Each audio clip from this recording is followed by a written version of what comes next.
안녕하세요. 저는 합정에 살고 있는 결혼 7년차, 독립 5년차의 30대 여자입니다. 결혼을 했는데도 독립한 지는 고작 5년이 된 저의 케이스에 대해서 더 자세히 설명을 드리자면요. 저는 초반에 결혼을 하자마자 합가를 해서는 시댁에서 2년 정도를 살았어요. 이유는 다른 것 없이 그냥 돈 때문이었죠. 결혼식이 코앞인데도 집이 구해지지 않아서 애먹던 그때 빨리 대출받고서 전셋집을 구하자며 남편을 데리고서 온 동네를 휘젓고 돌아다녔습니다. 남편은 그럼에도 집 전세를 얻는 것에 그리 열을 올리려 하지 않더라고요. 마치 저 혼자 억지로 남편을 끌고 가는 기분이었죠. 그래서 이사를 가는 게 쉽냐, 나랑 결혼하는 게 쉽냐, 면서 길 한복판에서 가방을 던져가며 참다 화를 낸 적이 있었습니다. 그때 남편이 돈이 없어서 지금 전세를 구하는 건 너무 부담스럽다는 소리를 하더라고요. 결혼식에 웨딩드레스 한 벌, 그리고 신혼여행으로 가는 하와이 티켓까지 잘 구매를 했던 사람이 갑자기 말이죠. 그 바람에 착했던 저는 세상 물정을 모른 채 내가 그냥 남편에게 부담을 준 게 아닌가 싶어서 미안하다는 사과부터 했습니다. 당신의 재정적 여유를 제대로 인지하지 못하고 있었다면서 막 미안하다고 안쓰러워했죠. 결국 신혼집을 어떻게 해결할지 고민을 하다가 시댁으로 합가를 해서 들어가기로 결정했고요. 다만 이건 절대로 제가 원하는 결혼 생활도 아니었고 이럴 거였으면 결혼을 하지 않고 다시 생각해 봤을 거라는 말을 재차 했어요. 그러니 살다가 언제든 집 나가서 전셋집을 구할 능력이 되면 내 말을 순순히 따라서 집을 나가주겠다는 약속도 받아냈죠. 농담 삼아 녹음으로라도 파일을 남겼고 남편은 그걸 그저 귀여운 저의 장난으로 취급을 했지만 저는 노트북 배경화면 한 칸에 파일까지 따로 만들어서 저장을 해놨을 만큼 진지했습니다. 무조건 능력만 되면 바로 시댁을 탈출하겠노라는 저의 새로운 인생의 목표가 그 시절 생겼었네요. 합가를 해서 사는 2년 동안은 정말 별꼴들을 다 보면서 살았어요. 시부모님뿐만 아니라 시누이도 하나 있었는데요. 당연히 내 가족들이 아닌 사람들이랑 함께 사는 거니까 불편하고 또 오해할 만한 상황이 몇 번은 생기겠거니 했었는데 몇 번으로 그치질 않더라고요. 살면 살수록 거의 매일같이 가족들과의 마찰을 겪었던 것 같아요. 일단 시부모님께서는 노후 자금은 다 준비를 해놓고 계시는 분들이지만 하는 일은 없으신 분들이셨습니다. 아버님은 퇴직을 하셨고 그래서 가정주부로 살아오신 어머님이랑 거의 집에서 하루 종일 시간을 보내셨죠.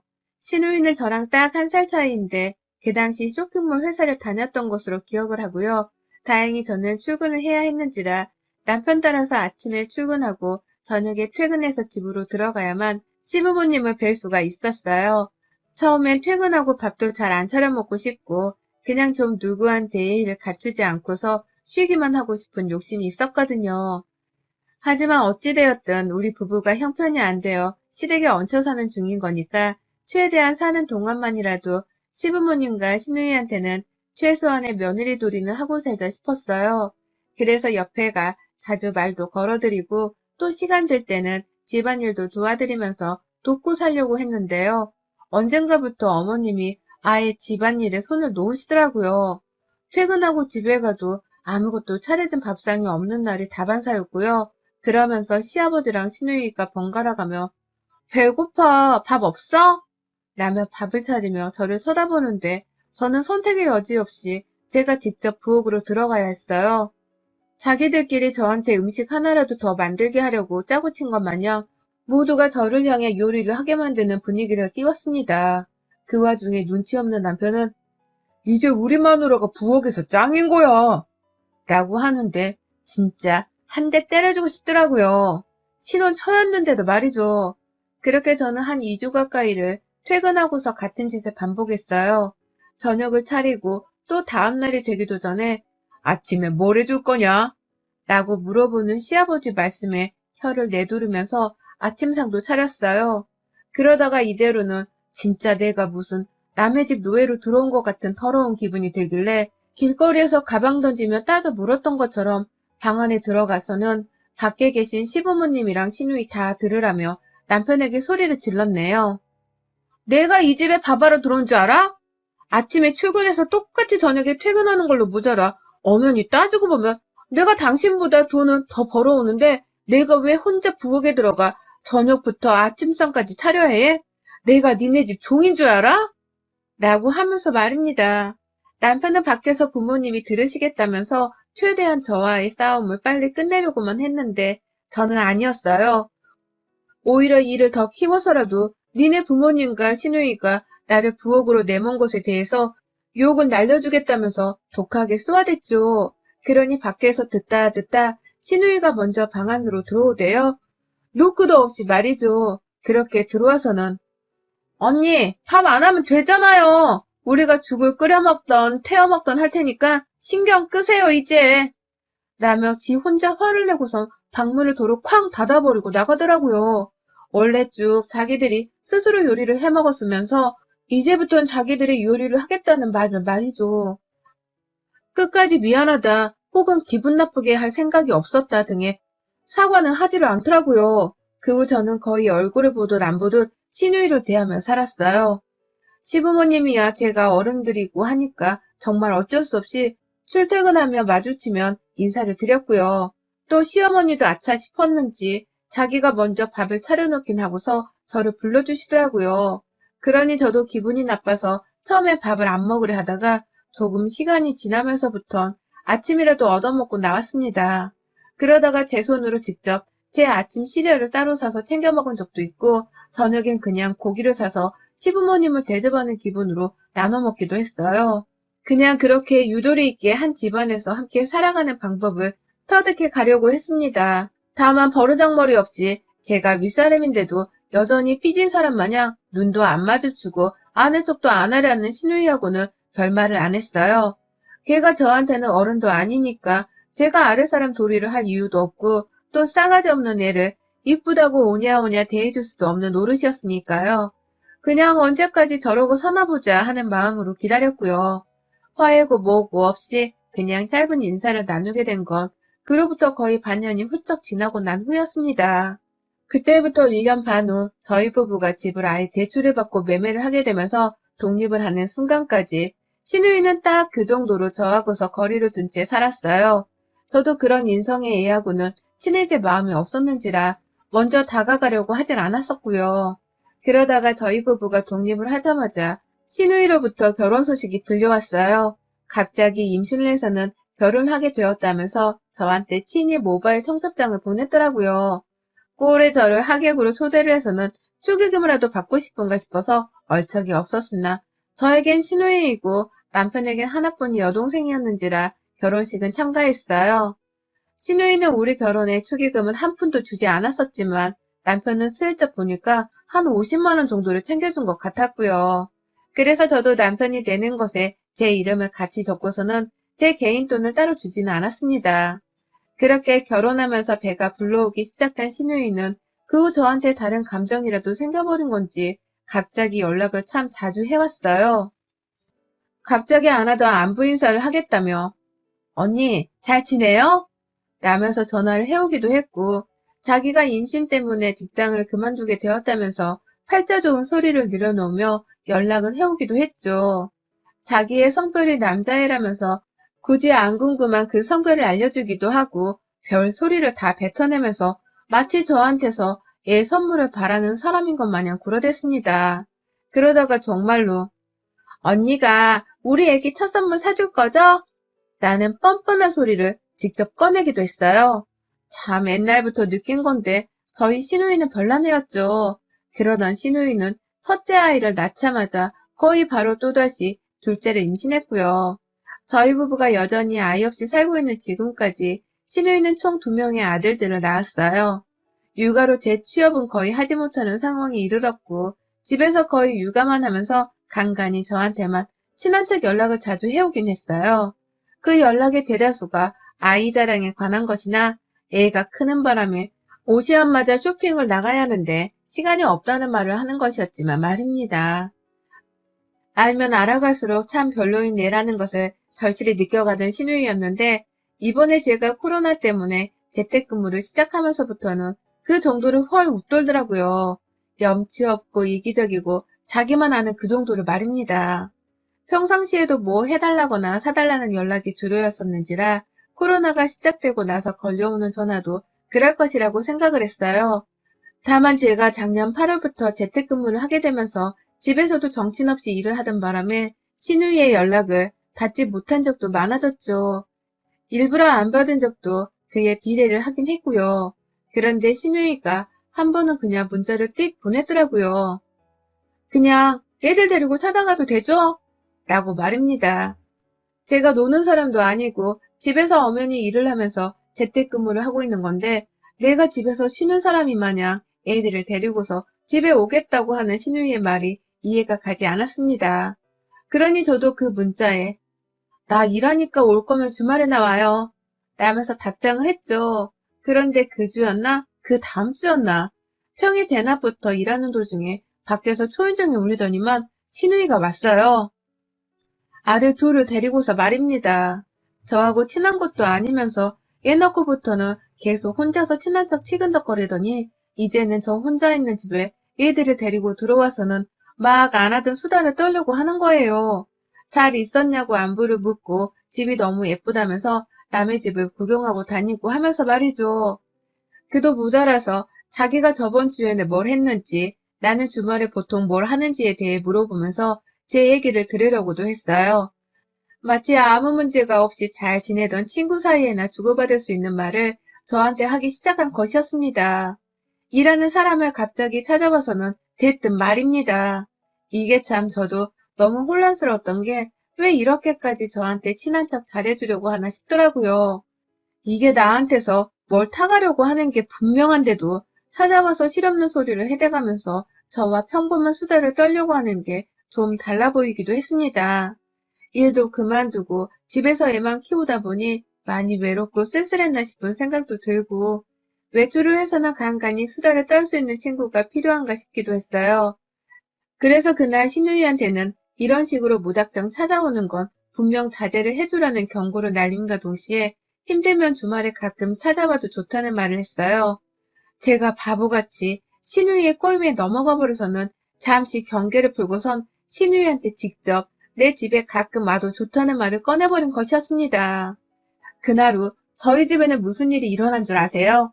분명 주말에 가끔 찾아오라고 했더니만 거의 2, 3주 정도를 간격으로 평일 대낮에 문득 찾아와 들이닥치는 신우이를 봐야만 했습니다. 갑자기 애들을 둘 다 데리고 올 때도 있었고요. 큰애는 어린이집에 있다면서 그냥 둘째 아들만 데리고 찾아온 적도 있었어요. 그렇게 5달 가까이를 그냥 아무것도 하지 않고 저희 집에 와선 애들이랑 같이 놀다가 슬쩍 가버리더라고요. 자기 남편 퇴근 시간이 다 와간다면서 말이죠. 평일에 이렇게 찾아오면 나 일하는데 방해가 된다? 라는 말을 여러 번 하기도 했고 내 집에 찾아온 신우이한테 달갑지 않다는 표정을 대놓고 지어보인 적도 있었어요. 그런데도 신우이는 어린애들을 다 데려온 것이라 제가 애들 앞에서 엄마를 문전박대하며 쫓아낼 수가 없었고요. 신우이는 이런 저를 향해서 미안하다는 말을 하긴 했으나 직접 제 냉장고를 뒤져서는 밥을 차려주는 것으로 그 사과를 대신했습니다. 빈손으로 오지 말고 차라리 커피 한 잔이라도 사오거나 식사 때가 되었을 때 배달 음식이라도 주문을 해주면 될 텐데 그 돈이 아까워 죽겠는 건지 돈은 한 푼도 쓰지 않은 채 염치를 챙기겠다면서 저희 집 냉장고를 덜어서 직접 요리를 하더라고요. 황당 그 자체였죠. 뭐 신혼초에 신우이랑 함께 살던 시절을 생각하면 지금의 신우이 태도는 아주 양반이긴 했지만요. 그래도 이렇게 찾아와서 저를 계속 불편하게 함과 동시에 또 안 먹고 싶은 밥까지 혼자 해가면서 이상한 친절을 베푸는 게 너무 이상했어요. 내가 이런 신우이를 그냥 내버려 둬야 하는지 말아야 하는지에 대해 남편에게 물어보면 남편은 애 낳고 얼마나 외롭겠어. 몸이 예전 같지도 않을 거고 그냥 오면 반겨주기만 하면 안 될까? 라면서 제 여동생이 불쌍해 보인다는 말만 했습니다. 그러니 저도 내가 마음을 더 착하게 먹고서 신우이를 대해야 하는 건가 싶은 혼란이 들었죠. 기분이 슬슬 짜증나려던 그 찰나 해는 어느덧 바뀌었고 저도 슬슬 회사로의 출근 준비를 해야 했습니다. 예정대로는 3월 정도부터 회사로 출근을 할 것 같다고 말이 나오길래 저도 그냥 인생의 마지막일 것 같은 나의 재택근무를 마지막까지 더 즐겨보려 했죠. 그런데 이 얘기가 신우이한테 넘어갔나 보더라고요. 범인은 당연히 남편일 것이고요. 신우이가 연락을 해와서는 언니 이제 회사 나가요? 그럼 뭐야? 재택근무 더 안 한다는 거예요? 라며 혼자 흥분을 하더라고요. 지가 더 심란해 했습니다. 그래서 저도 네, 그렇게 됐어요. 라고 시큰둥 대답을 하곤 일해야 한다며 바로 전화를 끊었는데요. 그 다음날부터 진짜 저는 매일같이 시누이와의 전쟁을 겪었습니다. 시누이가 작정을 하고서는 얘를 저한테 맡기기 시작했거든요. 제가 재택근무를 끝내기 전에 얘를 맡기는 걸 완전 뽕을 뽑겠다는 듯이 말입니다. 평일에 또 찾아와서는 언니, 잠깐 내 일 좀 봐줘요. 나 잠깐 이 앞에 다녀올게. 살 게 있었거든. 라고 하더니만 그냥 나가버리더라고요. 그러더니만 무려 4시간이 지나도록 애 엄마가 나타나질 않았어요. 전화를 해도 받지를 않고 얘는 울고 저는 일을 해야 하고 진짜 환장하겠더라고요. 중간에 한번 애밥이 걱정이 되었는지 문자를 해와서는 가방 안에 간식 있고 밥은 성인밥 먹어도 되니 소금 간만 좀 조절해서 줘요. 라면서 저한테 육아 팁을 전수하대요. 멋대로 찾아와서는 말입니다. 제가 거의 실신을 하기 직전에 집으로 돌아온 시누이는 멋쩍어 하면서 말하더라고요. 내가 좀 더 일찍 오려고 했는데 언니도 이제 애 낳아야 하니까 애 한번 돌봐보면 좋잖아요. 일부러 시조카랑 시간 더 보내라고 내가 늦게 온 거예요. 내 맘 알죠? 라고 말이죠. 웃으며 말하는 시누이의 그 말에 저는 차마 웃을 수도 없었어요. 너무 짜증이 나서 빨리 데리고 가요. 나 아가씨 보모 아니에요. 저 엄연히 일하고 있어요. 라고 화를 냈네요. 하지만요. 그렇게 엄포로 놓았는데도 시누이의 방문은 끊이질 않았습니다. 계속 와서는 애를 맡겨놓고 또 잠시 자리를 비울 때도 많았고 애들한테 마스크도 안 씌운 채로 찾아와서는 저보고 마스크를 쓰고 있으라 하기도 했어요. 제 집인데 말이죠. 그러다가 마지막으로 시누이를 봤던 그날 시누이는 제게 해서는 안 될 말을 하며 아주 절 업신여겼어요. 글쎄 집에서 편한 바지를 입고 일을 하던 저를 위아래로 쓱 훑어보더니만 나도 재택근무나 해봤으면 집에서 쉬고 돈도 벌고 이게 뭐야 너무 좋잖아 라는 말을 씨부리더라고요. 매일같이 화상통화의 일거리에 집에서 일도 잘 안 되어 능률도 안 오르고 죽겠는데 혼자 속 편하게 저보고 놀면서 돈을 번단 말을 했던 겁니다. 그러더니 그 말을 남기고서는 또 애 둘을 맡기다시피 저한테 주고서는 그러더라고요. 아, 이제 언니 회사로 출근하면 나는 누구한테 애를 맡기나 라고 말이죠. 그 소리를 듣는 데와 진짜 뒷골이 땡긴다는 게 이런 심정이구나 싶었습니다. 저도 모르게 우라통이 터져서는 여기가 니애 맡겨주는 보호소인 줄 알아? 너 지금까지 나한테 애 맡기려고 온 거니? 라며 소리를 질렀어요. 노는 사람도 아니고 집에서 일하는 사람인데 뻔뻔하게 애 둘을 데리고 올 때부터 알아봤다면서 그렇게 찾아와서 일하는 사람을 일도 못하게 하고 애만 보게 만들어 놓으니 속 편하냐면서 알고는 있었지만 이렇게 대놓고 뻔뻔하게 애를 맡긴다 말을 할 줄은 몰랐다면서 신우의 얼굴을 향해 막 삿대질을 들이밀었어요. 순간 이성을 잃은 바람에 제 모습에 놀란 건지 애들은 울었고 신우이는 자기 애들 앞에서 이게 무슨 시선 폭행이냐며 엄청 저를 나무라더라고요. 끝까지 자기가 경솔했다거나 민폐를 끼쳐서 미안하다는 사과를 하지 않은 채 그저 제가 한 짓과 말에 대해서만 잘못이 크다며 더 큰 목소리로 사과를 요구했습니다. 너무 기분이 나빠서 이대로는 그냥 못 간다면서 아예 저희 집에 자리를 잡고 들어 눕대요. 그러니 방법이 있겠나요? 그년의 옷가지를 잡아 끌어올렸죠. 들어 누웠어? 네가 내 집에서 들어 누우면 내가 아무 짓도 못할 줄 알아? 라면서 신우의 옷을 잡아 끌어다가 옷이 뜯기는 소리가 들리는데도 신우이를 일으켜 세웠습니다. 바로 아파트 경비실에 전화 넣어서 경찰에 신고 좀 해달라고 소리를 쳤고요. 속이 터져서는 제 핸드폰을 켜서 경찰에 전화를 하려고 하니 신우이가 언니 애들 있다니까 애들 데리고 내가 나가면 될 거 아니야 라면서 절 막더라고요. 차마 경찰에 주거침입죄로 신고를 당해서 애들 데리고 불려가기는 싫었나 보더라고요. 그러면서 찢어진 옷도 그냥 대충 정리를 하고는 애들 신발부터 정신없이 신기려고 하는데 제가 신우이를 붙잡았습니다. 어딜 가? 너 나한테 사과도 안 했잖아. 내 집에 자꾸 찾아와서는 이 민폐짓을 다 버려놓고 이제 와서 신고한다니까 주랭랑 치려는 것 좀 봐라. 너도 자존심은 있는 애였니? 어디 그냥 자존심이고 뭐고 더 구겨놓고 경찰서 한번 끌려가 봐. 라면서 신우이의 뒷덜미를 붙잡고 집안에 얼마나 가도들을 했는지 몰라요. 애들 신발을 신기려고 하길래 신호등을 끄집어 잡아 당기면서까지 신우이를 내 집 밖으로 못 나가게 했고요.